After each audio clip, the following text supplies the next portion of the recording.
E o pontapé inicial disso, sem dúvida, foi uma carta que meu pai escreveu, né, pedindo para os familiares que documentos que encaminhassem à empresa, para que aí começasse todo esse trabalho de catalogação, de guarda dessa memória que é tão importante, né, que a gente preserve, né?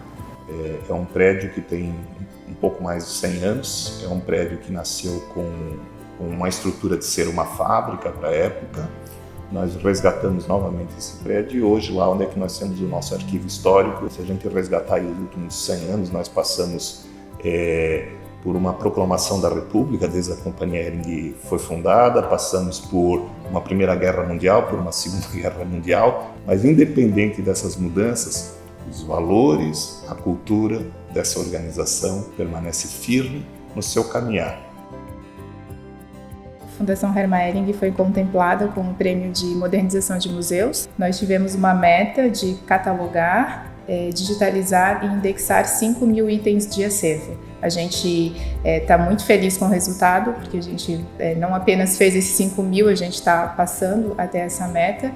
E é um trabalho contínuo, assim, que tem um legado permanente para a instituição, né? Então, esse software que a gente adquiriu, ele vai continuar sendo utilizado ao longo dos anos. Os scanners que a gente comprou também com o valor da premiação, a gente continua, né? E dá independência para a gente, porque a gente não precisa de uma empresa terceirizada ou de uma outra pessoa para realizar esse trabalho. A gente consegue realizar internamente aqui, com todo o cuidado que é necessário, né, para esses documentos. Um dos aprendizados nesse trabalho foi a responsabilidade de ser o elo entre o museu e o público. Essa modernização do museu, eu acredito que vai poder atingir vários lugares do mundo. As pessoas vão ter acesso à história da Fundação Hering, a própria história da Hering mesmo e o seu desenvolvimento. Ter a Fundação nesse novo papel, olhando para a cultura, para o empreendedorismo, olhando para a moda como uma plataforma de educação transformadora, abrindo portas para tantos projetos que nós temos elaborado ao longo desses últimos anos, tem sido também motivo de muita satisfação, orgulho. Então, devolver isso de uma certa forma num equipamento tão bem cuidado, num patrimônio tombado e tão belíssimamente guardado, tem sido motivo de orgulho, acho que para todos que fazem parte dessa história. Aqui no Centro de Memória a gente preserva centenas de fotografias e essas fotografias elas são registros que ajudam a gente a entender os processos históricos.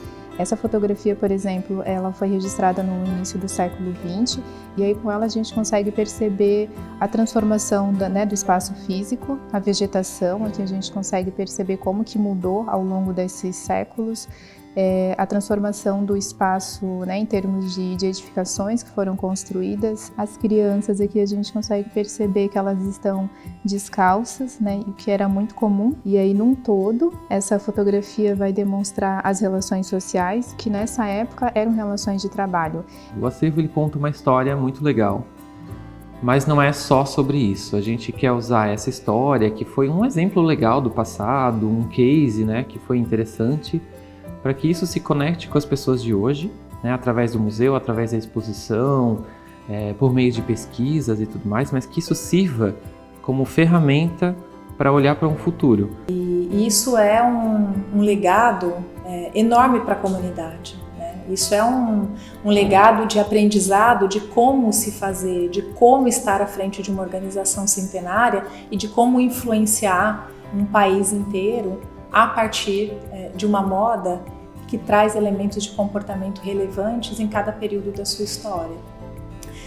A comunidade ela pode se beneficiar muito, né, em conhecer, em ter contato conosco, porque nós carregamos parte da história desse país. A Fundação é o braço social da Companhia Hering, né? Então ela tem uma importância muito grande em toda a comunidade. Então a gente tem que, de fato, preservar, fazer com que os novos venham beber dessa água, né, para que fique realmente enraizado aquilo de bom que a cultura da família e a cultura da empresa pode proporcionar. Essa história, que na verdade é uma história que não é uma história que começa em 1880 e termina hoje, né? Ela vai continuando.